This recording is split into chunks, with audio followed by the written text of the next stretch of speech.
Hello, good morning class. So last class हमने क्या बात किया था? Combination reaction. Combination reaction finish हो गया था। कम्बिनेशन रिएक्शन क्या होता है? The reaction in which two और more substances combine to form a single substance, that is known as combination reaction. आज जो हम पढ़ने जा रहे हैं that will be decomposition reaction. Decomposition reaction क्या होता है? It is just opposite of combination reaction. Combination reaction में दो या दो से अधिक सब्सटेंस कंबाइन होते हैं, जबकि डीकम्पोजिशन रिएक्शन में एक सब्सटेंस एक से अधिक पार्ट में डिवाइड हो जाता है, यानी कि वो ब्रेक डाउन हो जाता है। ठीक है, तो आज हम यही पढ़ने जा रहे हैं। फिलहाल पेज नंबर मुझे चेक कर लेने दीजिए। कैल्शियम कार्बोनेट,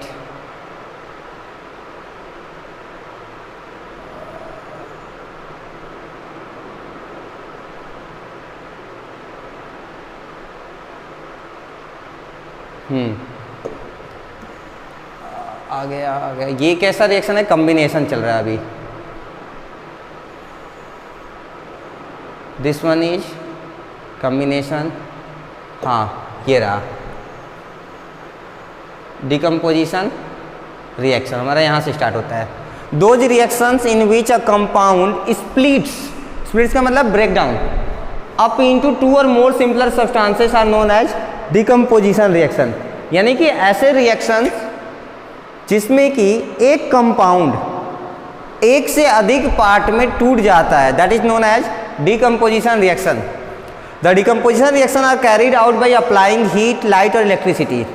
ये तीन चीज़ों की हेल्प से हम कर सकते हैं। ये ऑटोमेटिक नहीं होते हैं। इसके लिए तीन चीज़ों में से कोई एक चीज़ की रिक्वायरमेंट होगी। पहली हीट, दूसरी लाइट और तीसरी इलेक्ट्रिसिटी। हीट, लाइट और electricity provide energy which breaks a compound into two और मोर सिंपलर कंपाउंड्स। क्योंकि ये इसकी रिक्वायरमेंट क्यों है? क्योंकि इन्हीं की एनर्जी की हेल्प से हम इन कंपाउंड्स को तोड़ के अलग अलग पार्ट्स में करते हैं। Please note that a decomposition reaction is just opposite of combination reaction. ये जो डिकम्पोजिशन रिएक्शन होता है ना, वो कॉम्बिनेशन रिएक्शन का जस्ट अपोजिट होता है। चलिए एक एग्जांपल देखते हैं। कैल्शियम कार्बोनेट, हाँ याद आया इसको क्या कहते हैं? लाइमस्टोन। कब बनता है? जब सिलेक्ट लाइम यानी कि कैल्शियम हाइड्रोक्साइड किसके साथ रिएक्शन करता है? कार्बन डाइऑक्साइड के साथ। कल लास्ट रिएक्शन शायद यही था। ये कहाँ कहाँ में मिल सकता है? एक तो लाइमस्टोन के फॉर्म में मिलता है, दूसरा मार्बल के फॉर्म में मिलता है। जब हम इसको हीट करेंगे, ठीक है, तो हमें क्या मिलेगा? कैल्शियम ऑक्साइड मिलेगा और कार्बन डाइऑक्साइड गैस मिलेगा। ये देखिए कैल्शियम कार्बोनेट सॉलिड होता है। कैल्शियम ऑक्साइड क्या है? हाँ, क्विक लाइम। ये भी क्या होता है? सॉलिड। और कार्बन डाइऑक्साइड तो पता ही है, बच्चा बच्चा जानता है क्या है वो? गैस है। देखिए हमारे पास कुछ चीज़ें डायग्राम्स वगैरह भी दिए हुए हैं, देख लेते हैं। ये जो डायग्राम है ना, ये किसका है? कैल्शियम कार्बोनेट का। और ये जो डायग्राम है वो किसका है? कैल्शियम ऑक्साइड यानी लाइम का। वो डायग्राम के डिस्कस करने की कोई ज़रूरत नहीं है। क्यों नहीं है? क्योंकि वो तो कंपनी की फ़ोटो है, उसके अंदर का देता तो हमें कुछ समझ में भी आता। चलिए देखिए आगे। When a decomposition reaction is carried out by heating. आपको नोट क्या करना है, इस चीज़ का ध्यान रखिएगा। हाँ, ये भी हम बताते चले ना। आपके नोट्स में क्या क्या होना चाहिए? हेडिंग, ये डेफिनेशन यहाँ से यहाँ तक। एक्चुअली ये यहाँ से आप कंप्लीट कहाँ तक कर लेंगे? यहाँ तक आपके नोट्स में रहेगा। फिर ये एग्जाम्पल नंबर 1 यहाँ तक। ये पूरा एक्सप्लेनेशन लिखने की ज़रूरत नहीं है, ये आप सिर्फ एक बार घर पे पढ़ लेंगे। समझ में आ रही है? हाँ, चलिए आगे देखते हैं।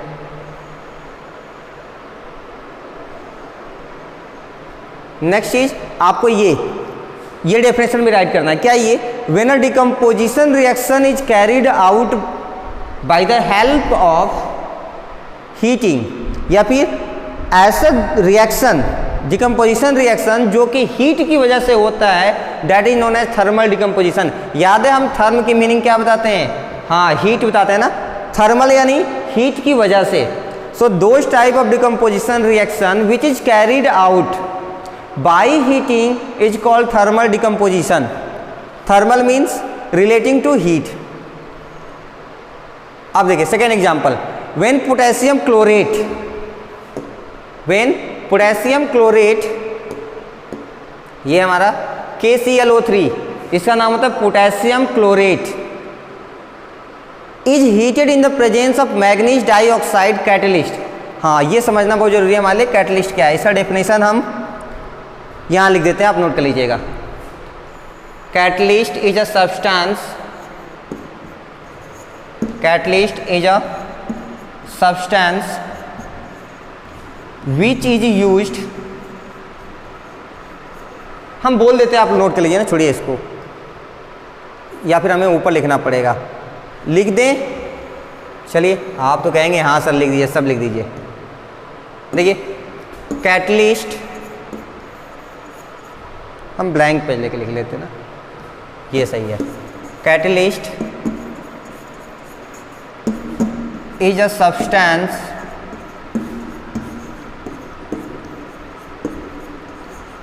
which is used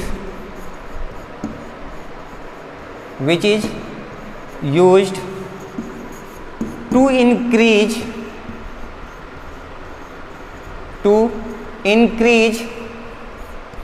the rate of reaction,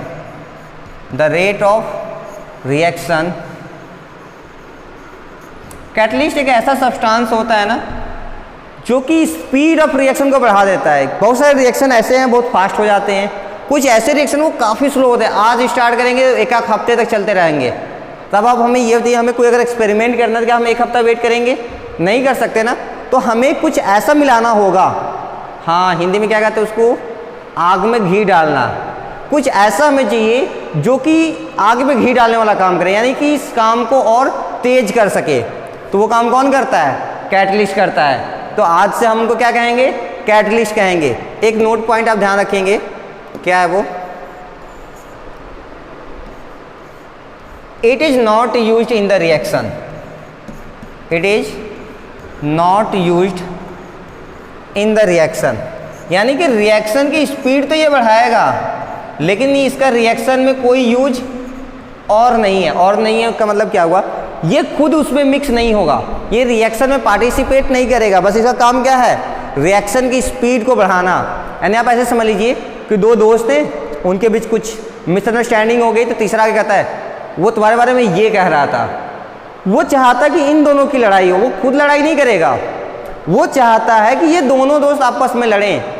बात समझ में आ रही है? तो वो क्या कर रहा है? आपके बीच झगड़ा बढ़ा रहा है, लेकिन वो खुद झगड़ा नहीं कर रहा है। यही काम कैटलिस्ट करता है। कैटलिस्ट स्पीड ऑफ रिएक्शन को बढ़ाता है, लेकिन वो खुद रिएक्ट नहीं करता है। याद रखेंगे, हाँ जरूर से याद रखिएगा, बहुत ही इंपॉर्टेंट पॉइंट है, आपको आगे एक दो जगह और मिल सकता है। ठीक है, तो जब हम पोटेशियम क्लोरेट को हीट करते हैं, ठीक है, तो वो डायरेक्ट रिएक्शन नहीं करता है, वो बहुत स्लो रिएक्शन करता है। तो फिर हम उसके लिए क्या करते हैं? हाँ, क्या यूज करेंगे? कैटलिस्ट का यूज करेंगे। उस कैटलिस्ट का नाम होता है मैंगनीज डाइऑक्साइड, MnO2। हम यहाँ लिख देते हैं साफ साफ ना, MnO2। ये कहाँ लिखा जाएगा? ये जहाँ डिकम्पोजिशन है ना, उसी के ठीक नीचे लिखना आपको।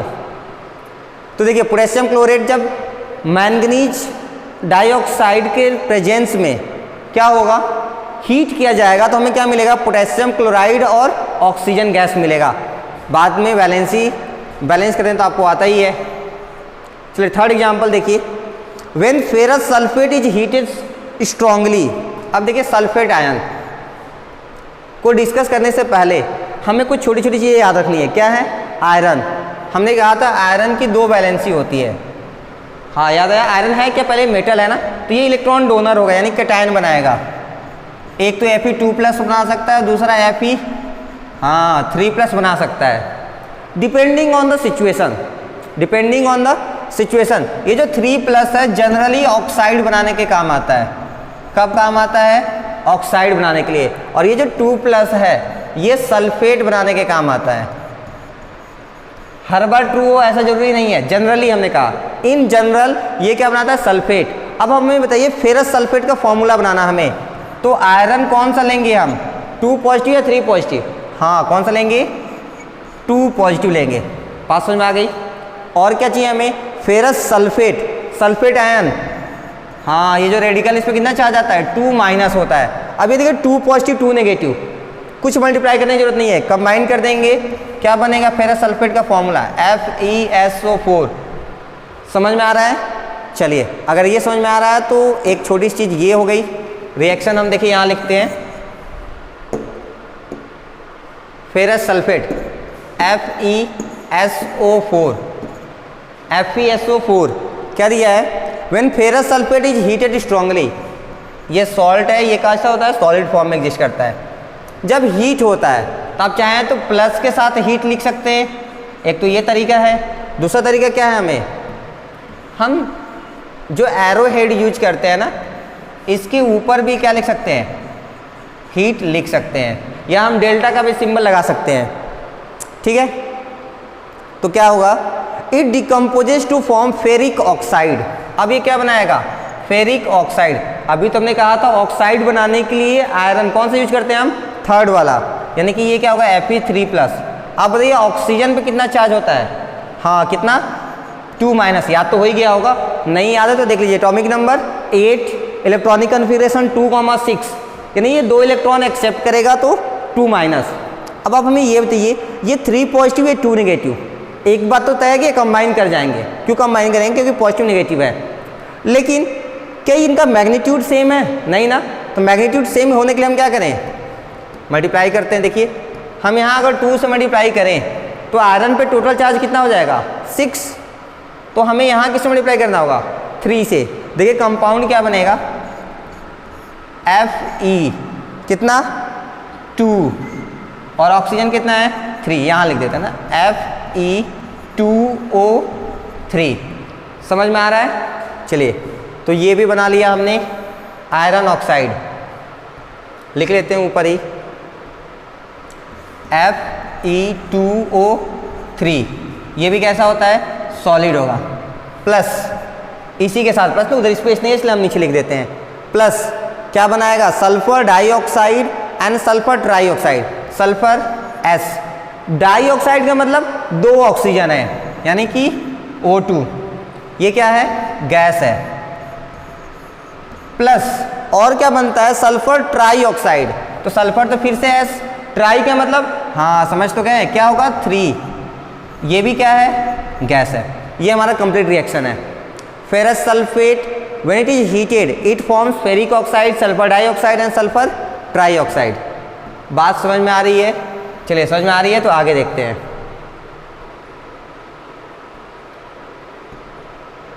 ये देखिए हमारे पास पूरा रिएक्शन दिया हुआ है, हम देखिए पीछे बैलेंस करना भूल गए थे, यहाँ पे बैलेंस करके लिखा गया है। फेरस सल्फेट जो कि किस कलर में है, ग्रीन कलर का होता है, ये देखिए यहाँ पे दिया भी गया है। ठीक है, जब हम इसको हीट करते हैं तो हमें आयरन ऑक्साइड मिलता है, जो कि किस कलर का होगा, ब्राउन कलर का। सल्फर डाइऑक्साइड गैस मिलेगी और सल्फर ट्राइऑक्साइड गैस मिलेगी। इसके साथ साथ एक छोटी सी चीज़ आपको और याद रखना है, देखिए यहाँ पे दिया भी है, कहाँ गया, ये जो फेरस सल्फेट के लिए यूज करते हैं वो आयरन सेकेंड यानी 2+ वाला यूज करते हैं, और जो फेरिक ऑक्साइड के लिए यूज करते हैं हम वो Fe3+ यूज करते हैं। ये तो हम पीछे ही डिस्कस कर लिए थे। जो हमें समझना है वो क्या बहुत काम की चीज़ है, देखिए यहाँ पे लिखा हुआ है, the ferrous sulphate crystal which are available in a science laboratory are actually ferrous sulphate heptahydrate. इसका मतलब क्या हुआ, हेप्टा का मतलब होता है 7, हाइड्रेट का मतलब उसमें वाटर के क्रिस्टल्स मौजूद होते हैं, यानी कि 7H2O। बात समझ में आ रही है? जैसे हम कहते हैं ना, जो मैग्नीशियम मेटल होता है हम निकालते हैं या फिर रिएक्शन कराते हैं, तो एक्चुअली मैग्नीशियम मेटल नहीं होता, उसके ऊपर एक ऑक्साइड की लेयर जम जाती है। क्यों? क्योंकि वो तुरंत रिएक्ट कर जाते हैं ऑक्सीजन से, तो हम क्या करते हैं, फिर उसको क्लीन करते हैं। वैसे ही जो लैब में हमें आयरन सल्फेट मिलता है, फेरस सल्फेट, वो ना ग्रीन कलर इसलिए होता है क्योंकि उसमें वाटर के क्रिस्टल्स मौजूद होते हैं। कितने होते हैं? 7 क्रिस्टल्स मौजूद होते हैं। समझ में आ रहा है? देखिए, they contain molecules of water of crystallisation. इसके बारे में हम डिटेल से पढ़ेंगे 4th चैप्टर में कि ये क्या होता है। फिलहाल थोड़ा सा आइडिया रहना चाहिए कि वाटर ऑफ क्रिस्टलाइजेशन का मतलब वाटर कुछ ऐसे एग्जिस्ट करता है कि आपको नमी भी फील नहीं होगी, आपको लगेगा नहीं कि उसमें वाटर है, लेकिन उसके मॉलिक्यूल उसमें एग्जिस्ट करते हैं। These crystals are green in color. When the green colored ferrous sulfate heptahydrate crystals are heated, जब हम उसको हीट करेंगे तो पहले क्या होगा, जो वाटर के मॉलिक्यूल्स थे वो तो वेपराइज हो जाएंगे। तो जैसे वो वेपराइज होंगे, हमारा जो क्रिस्टल है किसका, हाँ आयरन सल्फेट का, that loses 7 molecules of water crystallization to form anhydrous। Anhydrous का मतलब अब उसके अंदर वाटर मॉलिक्यूल नहीं होगा। क्यों? क्योंकि जो था 7 मॉलिक्यूल्स वो तो वेपराइज हो गया। And they form iron sulphate, और जो वो सल्फेट है ना वो प्योर आयरन सल्फेट होगा, और वो कैसा होता है कलर में, वाइट होता है, which is white in colour. And then this is anhydrous ferrous sulfate decomposes to give ferric oxide, sulfur dioxide and sulfur trioxide। और ये एक्चुअली में हमें फेरिक ऑक्साइड, सल्फर डाइऑक्साइड और सल्फर ट्राइऑक्साइड देते हैं। लेकिन सर रिएक्शन में तो हमने 7H2O लिखा ही नहीं था। वो हमने इसलिए नहीं लिखा था क्योंकि उसके लिखने से कॉम्प्लिकेशंस बढ़ जाती हैं। क्योंकि अभी आप स्टार्टिंग में केमिस्ट्री की बिल्कुल बेसिक सीख रहे हैं, तो आपको इतने कॉम्प्लिकेशंस देने की ज़रूरत नहीं है। वो सब कुछ कब सीखेंगे आप, हाँ हायर क्लासेस में, यानी इसको फिर से आप पढ़ेंगे। और वहाँ पर आयरन सल्फेट जो ऐसे लिखा हुआ है ना, ऐसे लिखा हुआ नहीं मिलेगा, वहाँ पे क्या लिखा हुआ मिलेगा, डॉट, यहाँ पर डॉट 7H2O भी एक साथ में लिखा हुआ मिलेगा। लेकिन फिलहाल हम सिर्फ जानते रहेंगे। दूसरी इंपॉर्टेंट चीज़ जो हमने सीखा वो क्या है, ये जो आयरन सल्फेट ग्रीन कलर का होता है वो ग्रीन क्यों है, हाँ उस वाटर मॉलिक्यूल्स की वजह से है। अगर वो वाटर मॉलिक्यूल नहीं होता तो आयरन सल्फेट ग्रीन नहीं होता। समझ में आ गया होगा? तो ये आपको होमवर्क है, आप ये सब पढ़ेंगे और हम चलेंगे नेक्स्ट एग्जाम्पल की ओर। क्या है वो, देखिए व्हेन लेड नाइट्रेट, हाँ PbNO3 ट्वाइस, जो लेड की वैलेंसी होती है वो होती है 2, क्योंकि ये मेटल है इसलिए 2+ हो जाएगा। और नाइट्रेट का तो आपको भी पता है रेडिकल है ना, कितना चार्ज आता है, सिंगल माइनस। अब देखिए ये 2+ ये सिंगल माइनस, क्या मैग्नीट्यूड वाइज सेम है, नहीं है ना, तो इसको क्या करेंगे हम 2 से मल्टीप्लाई कर देंगे। तो कंपाउंड क्या बन जाएगा, PbNO3 ट्वाइस। क्या बन जाएगा, PbNO3 ट्वाइस। जब हम इसको हीट करेंगे तो ये कलरलेस होता है। हीट करने पर हमें क्या मिलता है, लेड मोनोऑक्साइड। मोनो का मतलब सिंगल। अब देखिए लेड मोनोऑक्साइड का फॉर्मूला, लेड अभी तो हमने देखा कितना आता है, Pb2+, ऑक्सीजन पे कितना आता है 2-। क्या इस ऑक्सीजन के साथ किसी को मल्टीप्लाई करने की जरूरत है, नहीं, डायरेक्ट कंबाइन हो गए क्या बनाएंगे, lead oxide plus nitrogen dioxide plus oxygen gas बनाते हैं। ये आपको लिख के प्रैक्टिस करना होगा कि कौन सा कंपाउंड हीट करने पे हमें कौन कौन से अलग कंपाउंड देते हैं। अब देखिए जो लेड नाइट्रेट होता है वो कलरलेस होता है, जो लेड ऑक्साइड होता है वो येलो कलर का होगा, देखिए नाइट्रोजन डाइऑक्साइड वो ब्राउन कलर का होता है, और ऑक्सीजन तो गैस है, उसका कोई कलर नहीं होता है। यहाँ पर हम चेंज इन कलर भी देख सकते हैं। आगे नेक्स्ट पेज,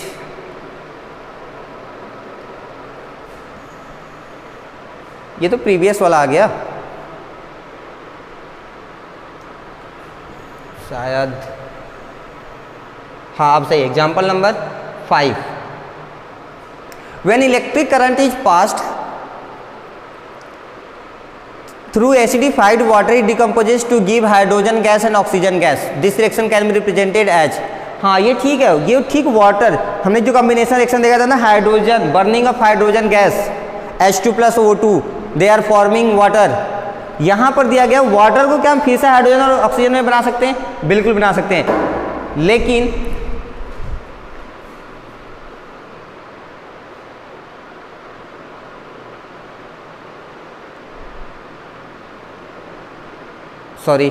लेकिन ये सिर्फ हीट करने से नहीं होगा।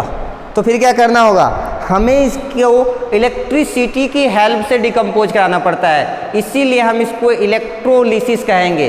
क्या कहेंगे, इलेक्ट्रोलिसिस कहेंगे। क्यों कहेंगे, because the decomposition of water molecule happens in hydrogen gas and oxygen gas only because of the presence of electricity, that's why it is known as electrolysis of water। इसको हम क्या कहते हैं, इलेक्ट्रोलिसिस ऑफ वाटर कहते हैं।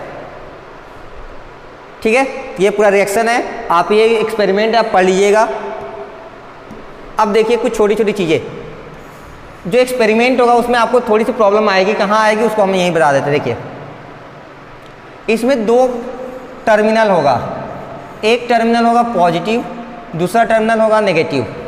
ठीक है, ये जो पॉजिटिव टर्मिनल है ना, हम इसको कैथोड कहते हैं।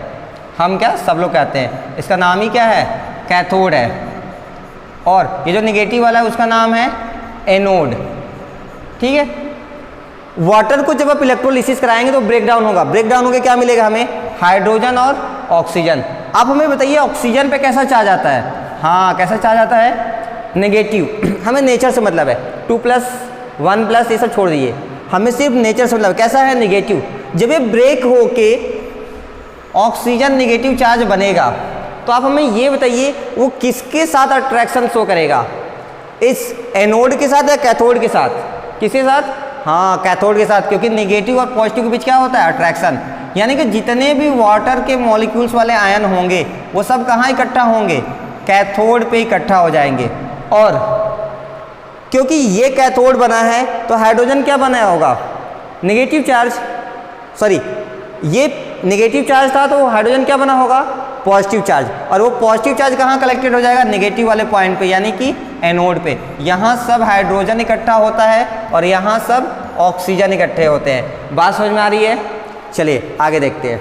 ये आपको इसलिए हम बता रहे हैं क्योंकि जब आप पढ़ेंगे तो आपको इसकी ज़रूरत पड़ेगी। इसी के साथ साथ एक छोटी चीज़ और आप देख लीजिए, अगर हम इस H2O वाटर की बात करें, ठीक है 2H2O है ना, तो हमें क्या मिल रहा है, 2H2 gas plus O2 gas. आपको याद है 9th में हमने लॉ ऑफ डेफिनेट प्रोपोर्शन पढ़ा था और हमने कहा था हाँ आगे हमेशा काम आएगा। देखिए अकॉर्डिंग टू दैट लॉ, अगर मेरे पास 2 मोल, मोल क्या होती है, हाँ अमाउंट, ऐसा unit of amount of substance, किसी भी सब्सटेंस के अमाउंट को मेजर करने के लिए हम क्या यूज करते हैं, मोल। जैसे हम किलोग्राम, मीटर ये सब यूज करते हैं, वैसे ही क्या ये मोल। अगर मेरे पास 2 मोल वाटर है, कितना, 2 मोल वाटर है, तो इससे हमें क्या मिलता है, 2 मोल हाइड्रोजन गैस और यहाँ तो कोई नंबर नहीं है, यानी कि 1 मोल ऑक्सीजन गैस मिलता है। बात समझ में आ रही है, 2 मोल वाटर का इलेक्ट्रोलिसिस करने पर हमें 2 मोल हाइड्रोजन गैस मिलेगा और 1 मोल ऑक्सीजन गैस। अगर मान लीजिए कि हम H2 गैस को टेस्ट ट्यूब A में रखते हैं और इसको B में रखते हैं, तो आप हमें ये बताइए किस बीकर में, मान लीजिए बीकर A या बीकर B है या टेस्ट ट्यूब मान लीजिए, कुछ भी आपकी चॉइस है, आप हमें बताइए किस कंटेनर में, हाँ कंटेनर सबसे अच्छा वर्ड है, किस कंटेनर में गैस ज़्यादा फील होगी, नहीं दोनों में सेम होगी, इस वाले कंटेनर में गैस ज़्यादा फील होगी। देखिए आपको जो हाइड्रोजन गैस मिल रहा है कितना है, 2 मोल है और ऑक्सीजन कितना है, 1 मोल है, यानी कि अगर ये हाफ फील होता है तो ये क्या हो जाएगा, पूरा फील हो जाएगा। बात समझ में आ गई, हाँ आ गई, तो आगे बढ़ते हैं। देखिए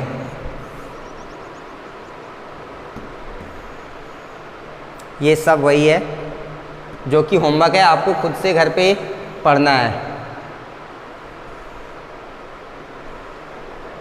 चलिए नेक्स्ट एग्जांपल देखते हैं। When electric current is pass through molten sodium chloride, molten का मतलब लिक्विड, यानी कि जो सॉल्ट है ना घर पे वही तो सोडियम क्लोराइड है, अगर हम उसको मेल्ट करा दें तो वो क्या मिलेगा हमें, मोल्टेन स्टेट हो गया, वही मोल्टेन रहता है। अब देखिए अगर हम उसको इलेक्ट्रिसिटी से रिएक्शन कराएं तो क्या होगा, हाँ फिर वही सोडियम अलग हो जाएगा और क्लोरीन अलग हो जाएगा। देखिए सोडियम क्लोराइड क्या बनाता है, सोडियम आयन और क्लोरीन आयन। अब बताइए सोडियम मेटल है ना, कैसा चार्ज होगा, पॉजिटिव। ये हमें कहाँ मिलेगा, एनोड पे या कैथोड पे, हाँ कहाँ मिलेगा, एनोड पे, क्योंकि ये पॉजिटिव है तो ये कहाँ जाएगा, निगेटिव वाले साइड पे।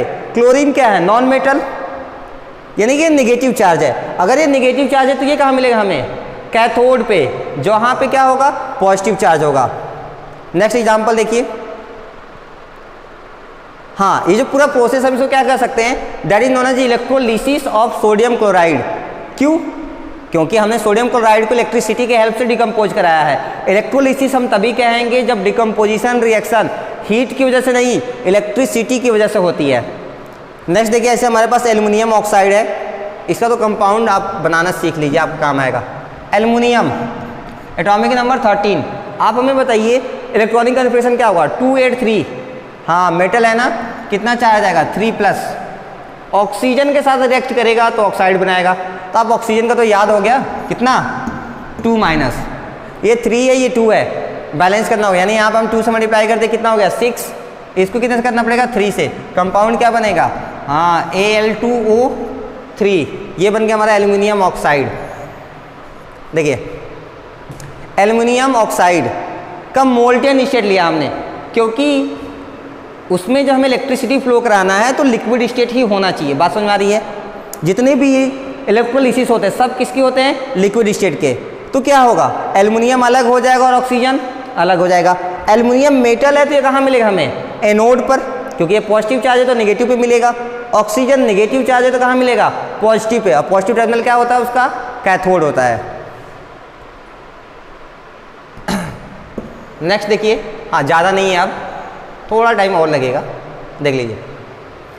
When silver chloride is expose to light, silver chloride, silver का मेटल होता है, आपको याद रखना है, इस पे +1 चार्ज होता है। कितना होता है, +1 चार्ज होता है।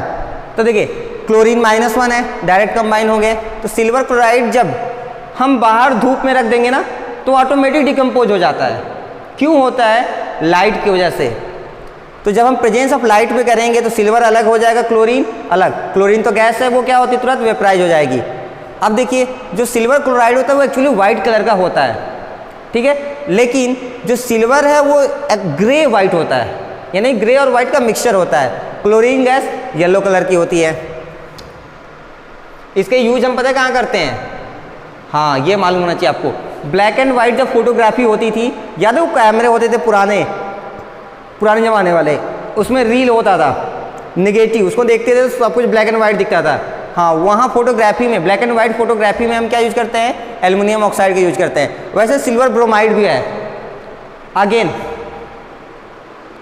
सॉरी वो क्या था, सिल्वर क्लोराइड था, हाँ सिल्वर ब्रोमाइड। सिल्वर पे +1, ब्रोमीन क्या है ना, क्लोरीन की फैमिली है, यानी कि उस पर -1, तो ये भी AgBr बनाएगा। ये भी लाइट से रिएक्ट करके पूरा सिल्वर अलग ब्रोमीन अलग, ब्रोमीन गैस है वेपराइज हो जाएगा।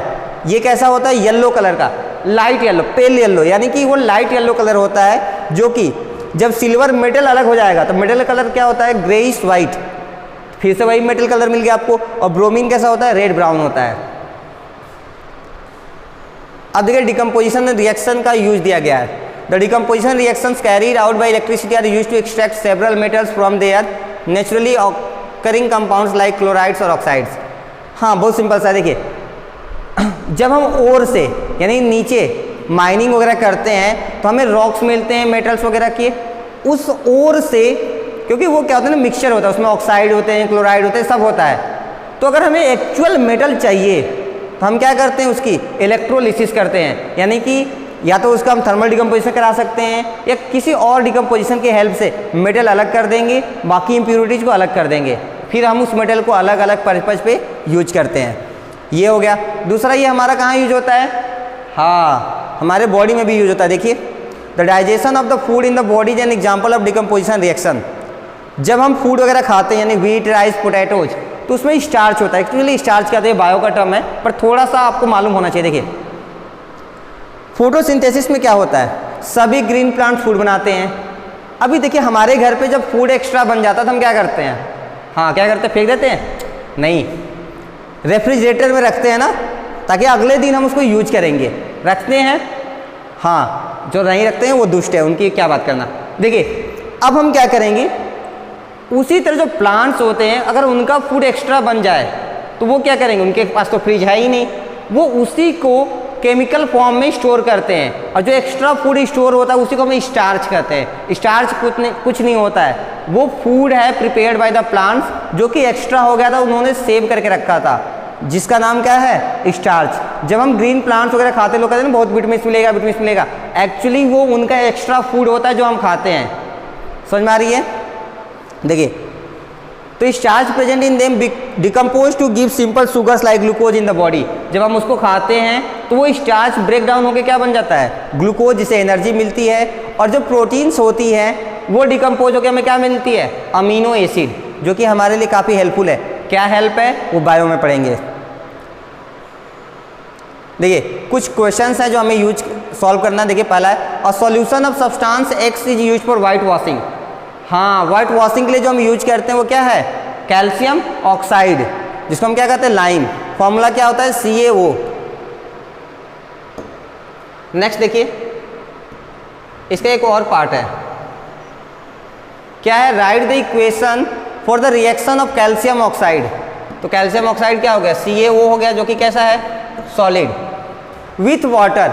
बहुत अच्छा, वाटर से रिएक्शन करा दीजिए, ये क्या बनाएगा, हाँ याद आ गया, कैल्शियम हाइड्रोक्साइड, और प्लस एनर्जी लिख देंगे या हीट लिख देंगे। क्यों, क्योंकि इसमें ढेर सारी एनर्जी रिलीज होती है। ये कैसा रिएक्शन हो गया, एक्सोथर्मिक रिएक्शन हो गया।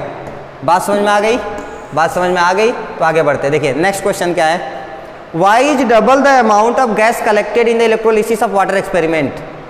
हाँ, जो इलेक्ट्रोलिसिस ऑफ वाटर होता है उसमें हाइड्रोजन गैस डबल अमाउंट में होता है और ऑक्सीजन कम होता है, मतलब हाफ होता है। ऐसा क्यों होता है, वो तो हमने पीछे डिस्कस कर लिया था, तो आप अपने लैंग्वेज में एक्सप्लेन करके लिख सकते हैं, या फिर यहाँ पे एक्सप्लेनेशन दिया हुआ आप यहाँ से भी देख सकते हैं, वो आपकी चॉइस होगी। ठीक है, थैंक यू सो मच।